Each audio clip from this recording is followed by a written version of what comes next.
All right, I got my third video of best gear of the year. Of course, I'm Dave with Beast Made Reviews, of course, a channel dedicated to reviewing quality at different price points. Today, we're going to be talking about best gear of the year.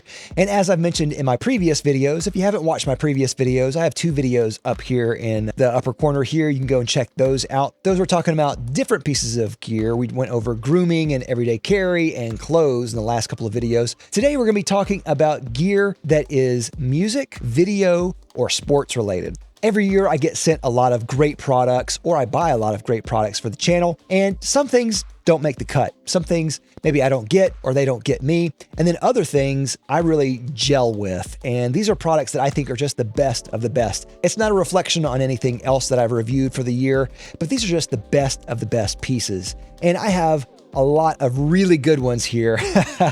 I'm a musician, I love guitar, and I play every week. I got to try a few great pieces of musical things that I want to talk about, and then some video things, production-wise, that I use on the channel that I think really made a difference this year. And then some fun sports things, so we'll talk about that too. So with that out of the way, let's get straight to it. The first one is NSH Discs. They sent me some discs that blew me away. They make 3D printed discs, and that by itself is a really unique concept, but these discs are wild. One of them is flat, which is called Mr. Putt. It's completely flat. It looks like a lid for a Tupperware jar.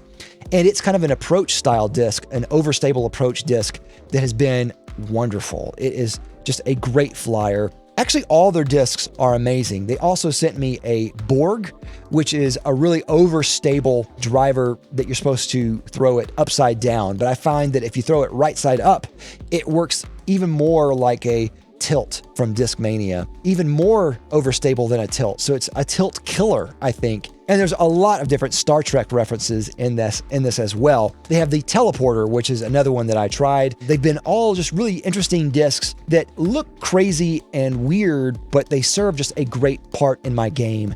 And it's just been just a wonderful addition to my bag, so highly recommend these. Next was a mystery disc from Discmania that I got in a mystery box last year, and this one, I think, is a Sensei. I say that because I'm just not sure, but the closest thing that it looks like is a Sensei. It seems to have a similar type of profile, but it's flatter.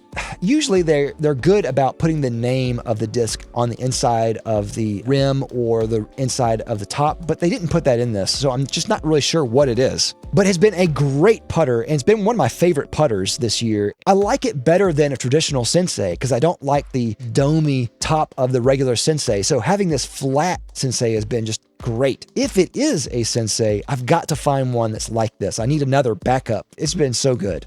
And lastly, for a surprise for disc golf has been ball guard. This has been the biggest surprise because this is not something that you're normally supposed to use with disc golf. But what I found is I wanted to use chalk whenever I used a grip, but the chalk wears off. So what I thought about using was I thought maybe this would work better, and it does. I use ball cream. Now this one is from a company called Ballsy. You can put it in your hands and it goes on like a cream and it dries to a chalky finish on the outside. You put it on your hand and I guarantee this will change your game. You don't need any more chalk bags. You put it on your hand, it dries, and it's phenomenal. Your hands don't get sweaty, they don't get sticky, and you don't need to blow them off or put any chalk bags constantly. You just put it on at the beginning of your game and it's on there for the rest of your game. It works like a charm. It is amazing. All right, and so I've got some music stuff coming up next. Of course, guitars are something that I love. I love music and I play guitar, and this is just something that I always want to keep on the channel. I have some stuff coming soon, so stay tuned for that. But these are some things that I was really blown away with. First, let's talk about telecasters. Galeri is a company that I've talked about before with their Strat. They sent me a thin line telecaster, which I was even more impressed with than the Strat they sent me. It is very inexpensive, probably the cheapest that you'll find in this style of guitar, but it is wonderful for the price. I definitely think there are things that you need to upgrade on these cheaper guitars if you want them to play to your liking. But for a beginner guitar, it's fantastic. They're great for modding guitars. They're just really good for the price. Next is a guitar that I've been wanting to talk about for a long time, and I want to save my thoughts. I don't want to talk about this too much because it's been a guitar that has impressed me so much that I've been gushing about it nonstop. to all my friends, anyone who's a musician. I've been talking about it constantly, playing it constantly. That is the Telecaster from MJT Customs. MJT Customs is a company out of Missouri. They make especially great finished guitars, finishes on guitars. They do paint jobs and aging and that type of thing. And they do kind of custom style guitars. It's not necessarily a custom, but there's so many options that you get, it might as well be custom. And the guitar that I got from them, I knew that I was gonna like, but it absolutely blew me away. I cannot believe how good this guitar is. It is one of the best guitars I've ever played, if not the best guitar I have ever played. I'm gonna have a full video dedicated to this because it's such an incredible guitar, but just be aware that MJT custom guitars are absolutely phenomenal.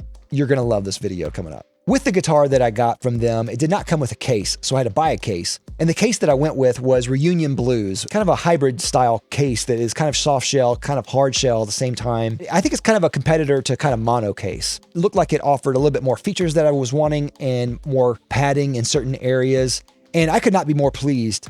It is on the smaller side for cases, on the bigger side for kind of soft shell cases, but it is perfect. Highly recommend this to you if you're looking for kind of a gig bag style case with a little bit more protection, or if you want something that is a competitor to mono case, and I think even better, definitely check out Reunion Blues. Now, when I got my guitar from MJT Customs, long story, but I have different pickups than normally comes in the MJT Customs. I went back and forth for a long time on what I wanted to get. I ended up looking on the Telecaster forum online, and these were ones that were highly suggested from a lot of different people. They absolutely loved it, and that is Cavalier pickups. After a lot of kind of debating back and forth, looking at descriptions, not seeing a whole lot of sound clips and sound bites or videos. There's not a lot about them in video form, but that will change soon. Hint, hint.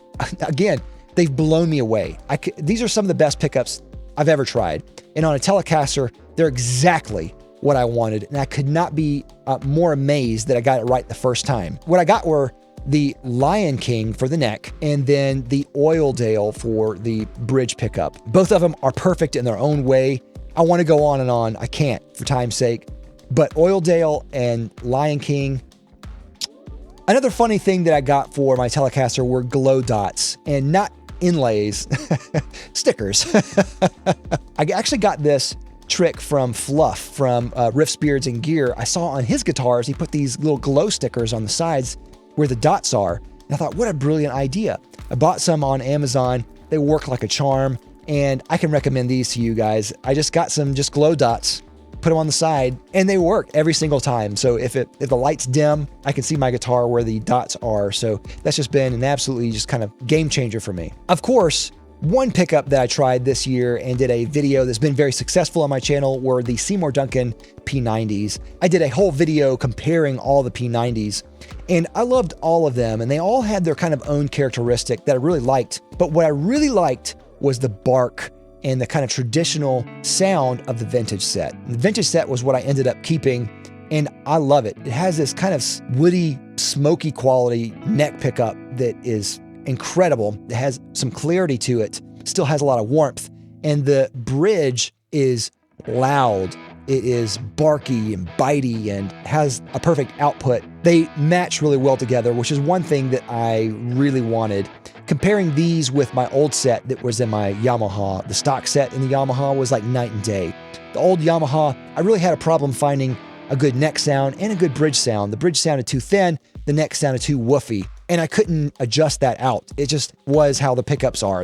I think they're just a cheap set. But Seymour Duncan completely opened up the guitar, and it sounds incredible.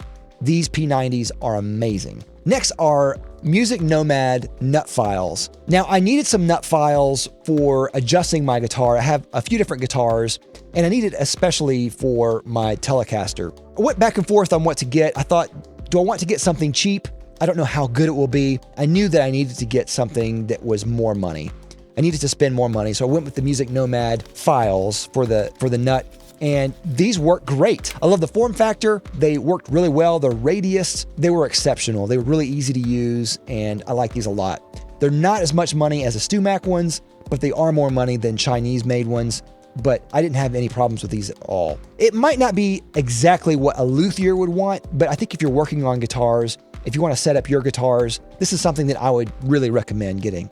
All right, I have 3 things that have helped me with producing videos that I want to talk about. The first one is the Speed Editor by DaVinci Resolve, or Blackmagic Design, I should say. It goes along with DaVinci Resolve, and this has been something that has really helped my editing a lot. It has made editing so much quicker and easier. It's just been phenomenal. DaVinci Resolve itself has just been a wonderful tool to get, and I actually spent the money, got the full license, and it came with a free speed editor, so that was just worth it right there. The free version was exceptional when I used it a lot, but having the licensed version has just been that much better, and getting the speed editor was really what made me switch over to the licensed version. I wanted to have this speed editor because I knew that it would help, and I was right, it did. It's amazing. Next is the Electro Voice RE27, which is what I'm using right here, this microphone right here. Recently, I've decided to change kind of my workflow of videos to have kind of a talking heads version and then an overdub, and then have some B-roll. The microphone that I was using before was a shotgun mic.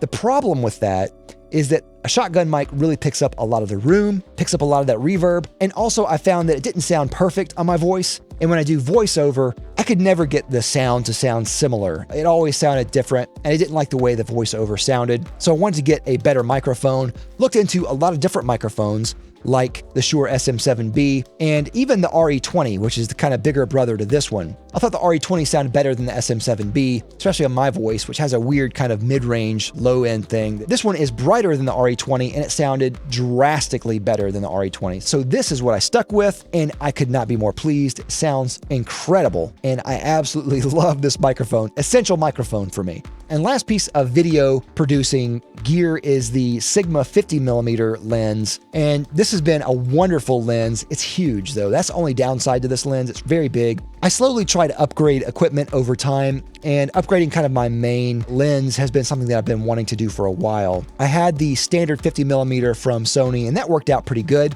but I wanted something just a little bit better, and so I went with the Sigma, and it is so sharp. It is wonderful. It's great for pictures. It's great for video. I find that the focusing time is adequate. It's not very jumpy. It's pretty smooth. I like it a lot. This has just been a great purchase for kind of talking head videos, right, like this. Thank you again for watching. What are your pieces of gear that were your favorites last year? I'd love to hear your thoughts down below, and I'll have links down below to all these products if you're interested in any of these. A lot of these are affiliate links, and they'll help out the channel whenever you buy something through that. Thank you for anyone who does that. Of course, as always, don't forget to like, comment, and subscribe down below. I love you for it. I'll see you next time. I'm Dave with Beastmade Reviews.